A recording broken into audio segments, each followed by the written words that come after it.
YouTube, it is Angelo coming at you from Fear the Beard Football Channel.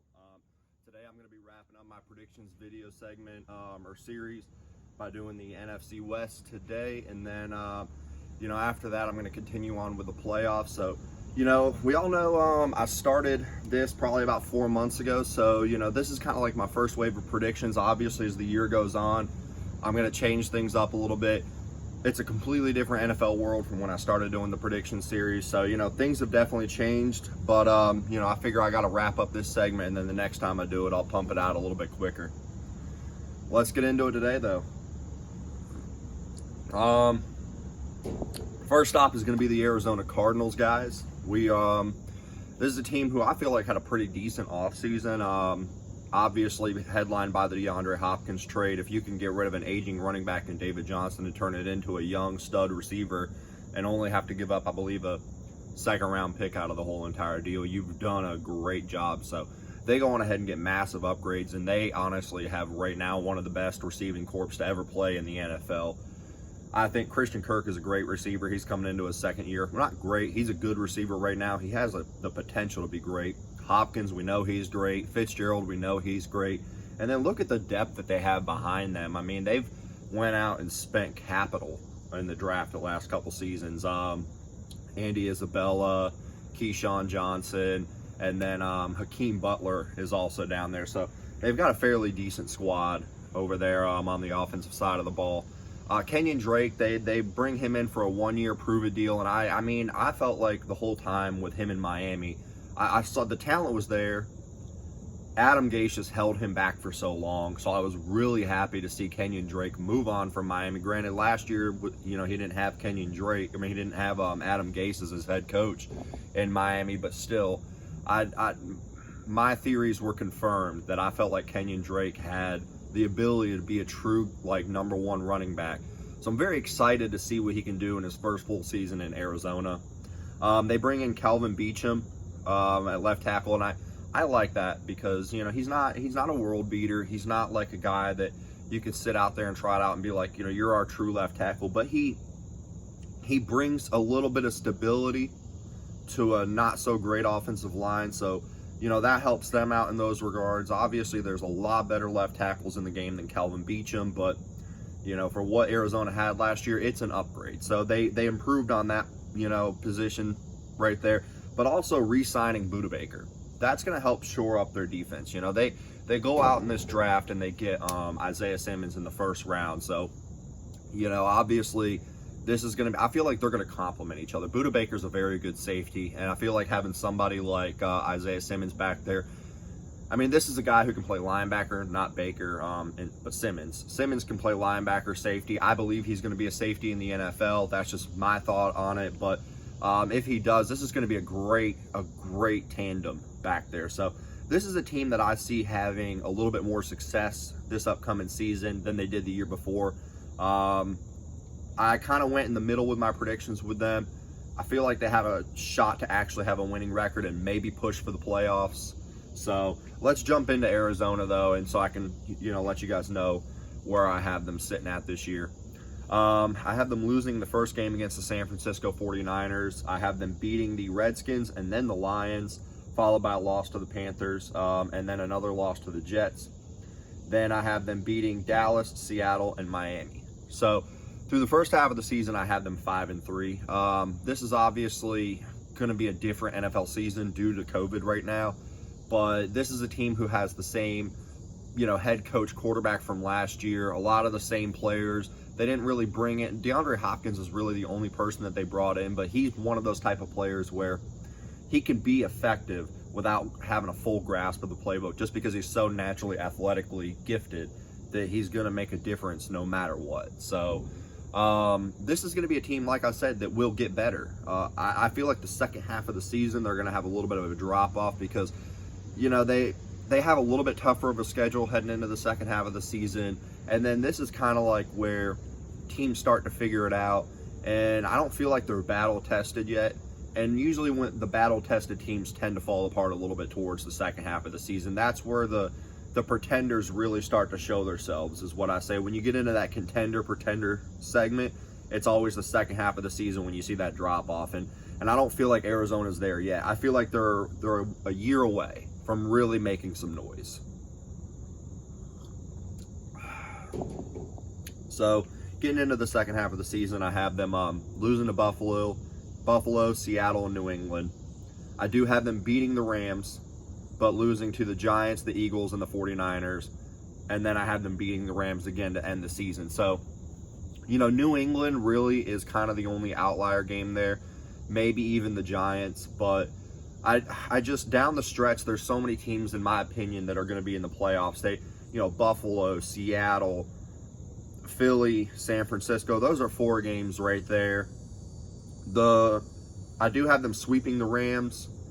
Like I said, they could flip-flop that one, like those games, and split them, and maybe potentially beat the Giants. I'm not 100%, but still, like, you're going to win and lose some games. So I have them finishing out 7-9, and I feel like that's very respectable from a team who had just recently come off of what did they go, like 1-15, or was it 3? I can't remember what the record was the year they drafted Kyler Murray, but still, this is a team who, is on the rebuild, and these things take a couple seasons. So being 7-9 2 years after having the number 1 overall pick is in no way bad. I mean, you've essentially turned yourself from the worst team to now a middle of the road type team, and they're only going to improve from there. I mean, they have Chandler Jones. I love him. Like I said, I have a lot of faith in Isaiah Simmons, and then also with Budda Baker. The big thing is that they don't have anymore is Patrick Peterson is aging. He's entering his age 30 year. His last 2 seasons, he's regressed a little bit. And at age 30, you don't turn it around in the NFL, especially for the defensive back. So they're going to have to find someone that's going to be able to replace him. But this team is on the come up. So, I'm very excited to see what's going to happen with Cliff Kingsbury and the Arizona Cardinals. Moving on to last year's champs, the San Francisco 49ers. I feel like everything's just going to pick up where it did last year. The 49ers definitely, it's not like they improved, but they didn't regress. They're very, I guess if they improved, it was just because the younger guys that they have got a year better. Jimmy Garoppolo, another season in the offense. This is going to be a team, though, that's going to pick right up where they left off. They have a phenomenal defense. They have a really good offensive line. You could really almost put any running back in the NFL behind that offensive line, and I feel like they're going to continue to have success. I mean, Raheem Mostert had a huge NFC Conference Championship game. They rushed for 184 yards before contact against the Green Bay Packers, and I feel like they're just going to be, if they don't make it back to the Super Bowl, they're going to make it back to the NFC Championship game. It's just, this is a very strong team. I love their coach. I love their GM. I feel like they've done a great job with quarterback. Jimmy Garoppolo, he's not a world beater, but I just feel like he's going to be a guy that you can put behind a team like this, and he's going to be able to, get you where you need to go. So I have them beating the Arizona Cardinals in week 1, followed by another win to the Jets, the Giants, the Eagles, the Dolphins, the Rams, and the New England Patriots, but I do have them losing to Seattle. So I have them starting out 7-1 for the first half of the season. This is going to be a team, in my opinion, that you're gonna have to come out and actually really come out headstrong out the gate, because this is a very good defense. They do lose to Forrest Buckner, but I love the fact that they went on ahead and got Javon Kinlaw. It's going to just be 4 more years of what DeForest Buckner was doing. This guy is athletic. He can get to the quarterback. Got a very good swim move. He's going to pair very, very nicely on that defensive line with Joey Bosa. So I'm very excited to see what those two can do over the course of the next 3 years, and potentially well beyond that. So, but yeah, going into the second half of the season, I have them losing to the Packers. So that's a little bit of a 2-game losing streak right there to Seattle and Green Bay. But I have them picking back up and, continuing on with their success, beating New Orleans, the Rams, the Bills, the Washington football team, the Cowboys, the Cardinals. But I do have them losing to the Seahawks in the final game of the season. So, are they going to get swept by the Seahawks? Probably not, but I definitely think Seattle's going to be the toughest team they will play, just because they did get a little bit better on the defensive side of the ball. I love their head coach. I just love their organization, Seattle. And I'll get to that in a little bit, because I'm not going to sit here and talk about Seattle while I'm talking about San Francisco. But Realistically, I think the floor for this team is, if anything, 11 wins. But realistically, I think this is a team who can just really mess around and win 12 games no matter what. 14-2 is really their ceiling. I never like to sit there and say that a team can go 15-1 or 16-0 because that's just so hard to do in the NFL. We've seen it very, very, very few times where a team goes 15-1 or beyond. So 14 wins is the ceiling for this team. And realistically, they can mess around and wind up in the Super Bowl again. But, that's going to be for another video. Let's move on to the Los Angeles Rams. I gave them their record at their floor, and a lot of it's just because this was the last division that I ended up doing my predictions with. So, but this is a very realistic outcome. I've not seen anything that I truly have loved out of the Rams in so long. They went on ahead and made that Super Bowl run where they made these big trades and traded away a lot of draft capital and gave a lot of money to, just short up a whole entire money to a bunch of superstars, and they got to the Super Bowl, but where's that ring, guys? Like, now you're dealing with the aftermath of completely blowing up your team and going, basically going for broke, and now they're broke. This is just bad. I mean, and you couldn't, honestly, you couldn't predict what was going to happen to Todd Gurley, and I feel so bad for running backs because, Todd Gurley, first of all, was setting the edge for, contract negotiations for running backs to come. And the same guy who really set the tone for what the running back, standard was going to be, broke it because he gets, he's got bad knees with his arthritis. And, the man's 25 years old, so he just basically showed GMs, don't go out and spend money on running backs because you have no idea what their health is going to look like. This team was built through Todd Gurley. Their MO was play action pass, play action pass and running the football. Todd Gurley was going to lead this team by running for 1,500 yards year in and year out. And then Jared Goff's passing numbers were definitely inflated because teams have to account for the fact that Todd Gurley is such a dominant running back that he would get so many wide open passing lanes and just off these play action passes because the teams are almost playing at 50% when they're going on that play action pass. I've watched it. I don't know if you remember the Philadelphia-Los Angeles game a couple years ago when Philadelphia was pushing for that second playoff appearance, when Nick Foles had to step in for the second time. And the Philadelphia Eagles went out and won that game, and they almost gave you a blueprint of how to actually beat this team because what ended up happening was when Jared Goff would go and run a play action pass, most teams kind of slow it down and just wait to see what's going to happen. Well, the Eagles were just rushing full force and was going to smother Goff regardless whether he was doing a fake handoff or not. And it really clogged up running lanes for Todd Gurley to run through. And then by the time that they had went through that fake handoff, they're already back there. So, that was how you stop the Rams, and people have figured them out. That's why it was such a low-scoring Super Bowl.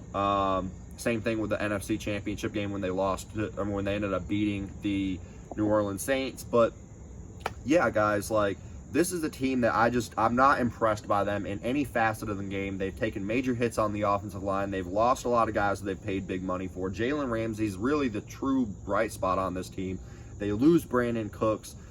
I mean, they still do have two solid receivers in Cooper Kupp and Robert Woods, but there's just nothing at all that I love about this team, except for one position in the defensive back range, and they do have some decent wide receivers, but that's not enough to win you football games. As everything stands right now, I can safely give them this record 3 months later and truly be very confident that this could be the outcome with this team because they're not good. I have them losing to Dallas, Philly, Buffalo, the Giants, getting their first win against Washington, losing to the 49ers. I do have them beating the Bears and then losing to Miami. So through the first 8 games, I have this team going 2-6. I know there's a lot of Los Angeles Ram fans out there just because of the fact that they're in LA. A lot of people are predicting that this team could potentially be anywhere from 7-9 to even 10-6, and I for the life of me can't see it. Just there's nothing impressive. They're not top half in anything. Okay, I do like Cam Akers as a running back, but he's going to need to have a good offensive line because he wasn't a dominant college running back. And the Florida State didn't have a decent offensive line. I mean, he was a good running back, but he's going to need a better offensive line to run. And then what about Darrell Henderson? I mean, he could potentially turn it around. They might have a decent run game because, these guys are unproven, but you have to prove it to me first. I've never seen these guys run in the NFL. And what about, then their defense is suspect at best at this point. They went and paid big money for all these guys, and they're all gone except for Jalen Ramsey. So there's nothing to love about this team. This is a team who, they did have a winning record last year, but it was barely. And now they haven't gotten better. They've gotten worse. With the offseason that they've had, you can't tell me that they're going to come out and be world beaters. You just can't. So I do have them beating Seattle. So that would put them at this point 3-6. But then I have them losing out the rest of the season to Tampa Bay, San Francisco, Arizona, New England, the Jets, the Seahawks, and the Cardinals. I have this team going 3-13. 6 wins is their ceiling. Maybe 7. But that is at best. Realistically, if I had to give you a good happy meet in the middle, this is a 5-win team this is a 5-win team. This is not going to be a good football team. Guys, stop trying to tell me that the Los Angeles Rams are competitive. They're just not. Let's go to Seattle. And before we go to Seattle, if they do wind up competitive and they do wind up winning 8 games this season, I'll be the first one to come forward and be like, I was wrong. Congratulations, Sean McVay.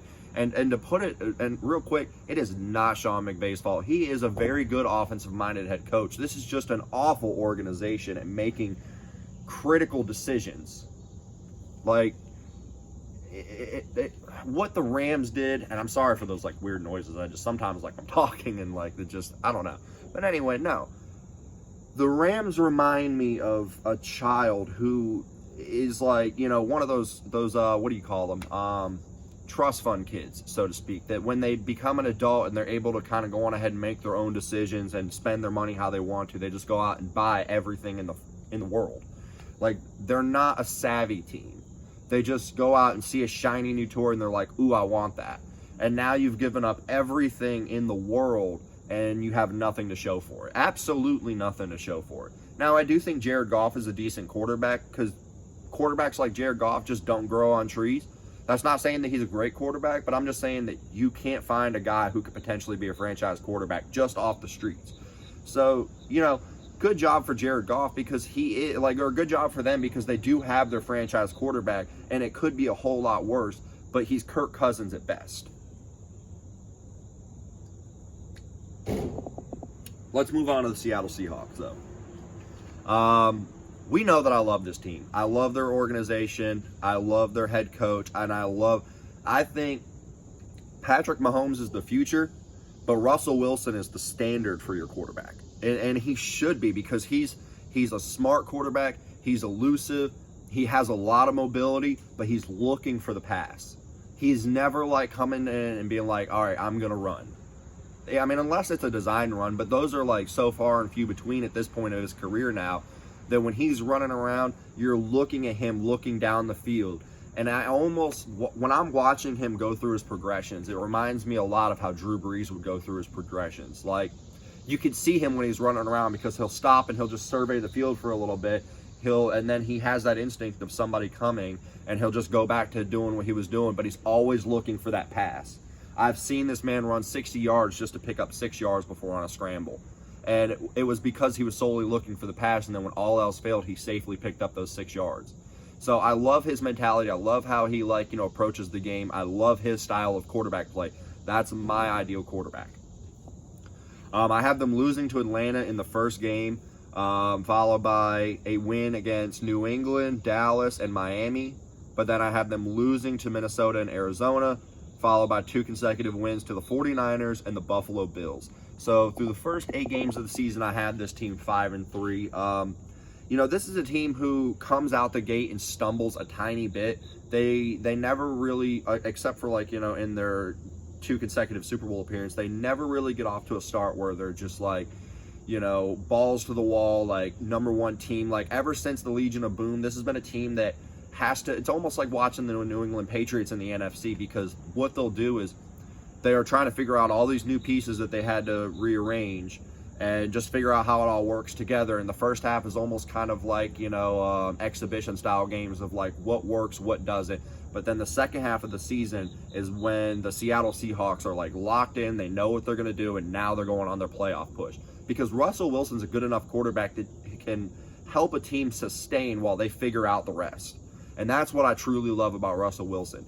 He's had an awful offensive line. Like people say that Cam Newton has had awful offensive lines throughout his career, and he truly hasn't. I mean, he has had some back half offensive lines, but like Russell Wilson has constantly been down in the like lower 20s or the high 20s, and even in towards the dead last, he's even had the worst offensive line at some point, and he still puts up numbers. This is why I say Russell Wilson is better than Cam. This is why I've been critical of Cam in my whole entire, like, you know, throughout time, because I've seen guys like Andrew Luck and Russell Wilson play with offensive lines that are leaps and bounds worse than what Cam Newton has to deal with, and they still put up better numbers, and they still have a respectable season. Like, so, and if you truly want to argue with me on that, just go back and watch tape, because once you go back and watch a Russell Wilson offensive line or an Andrew Luck offensive line before like the Quentin Nelson days Andrew Luck offensive line, then you will truly see what I'm talking about and why Cam had it. A lot of the issues with that, and I'm not going to dive too far into this, but a lot of the issues, and just so I don't crap on Cam the whole entire time, was Mike Shula and his extensive long plays that took so long to develop. So let me at least get that out there so I can put that on camera. But getting back into the Seattle Seahawks schedule, I have them losing to Seattle, so you know that's going to put them at a 5-4 mark. But then the rest of the season, it's just like, you know, I have them just trucking. Like it's almost like they're almost like a locomotive train, in my opinion. It's a little slow to get going, but once it gets going, it's hard to stop. I have them beating Arizona and Philadelphia.